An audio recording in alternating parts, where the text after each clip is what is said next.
계셨는데 처음 질의해 주시기 바랍니다.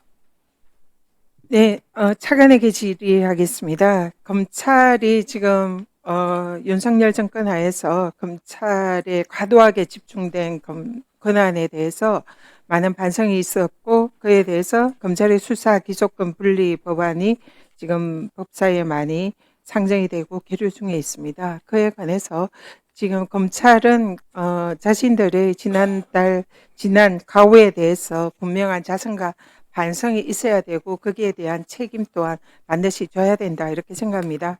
지난 법사위에서 이하영 부지사의 대북 송금 사건에서 이 연어 술 파티, 진술 세미나 등 검찰이 증거를 조작하고 증인을 회유했다는 정황이 밝혀진 바 있습니다.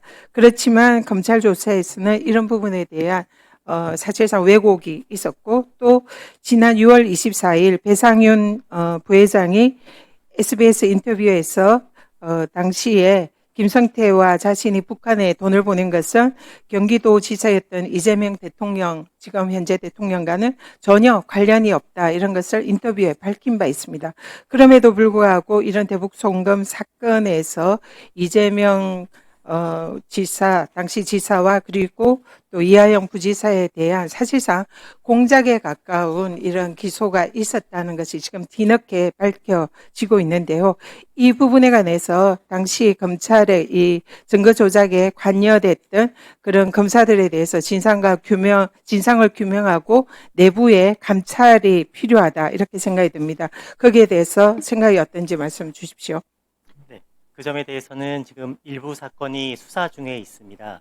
의원님께서 말씀하신 사실관계에 대해서 저희가 좀 확인을 해보고 방향성에 대해서 검토해서 잡아가 보도록 하겠습니다. 내부에 감찰을 하시고 그 사건의 진상을 규명해서 과연 이 공작과 이 증거 조작이 있었는지를 확인해서 다음에 법사위에 보고를 해 주십시오. 네, 그렇게 하도록 하겠습니다. 네, 법원 행정처장에게 또 질문 드리겠습니다. 지기현 부장판사에 대해서 룸살롱 의혹이 법사위에서도 제기됐고 많은 또 언론에서 다룬 바 있습니다. 그래서 법원에서는 여기에 대한 감찰을 진행을 하겠다라고 표명을 한 바 있는데 그에 대해서 지금 진행 사항이 어떤지 말씀 주십시오. 예, 영감실에서 계속 검토 중에 있는 것으로 알고 있습니다. 저희들도 결과 나오면은 거기에 대해서 말씀을 드리도록 조속히 하겠습니다. 조사해서 예. 결과를 보고해 주시기 바랍니다. 예. 그리고 다시 우리 차관에게 질문하겠습니다. 네. 김건희 명품백 수수와 관련해 가지고 거기에 대해서 지난 입법사위 자리에서 별 문제가 없고 잘 마무리됐다 취지로 말씀하셨는데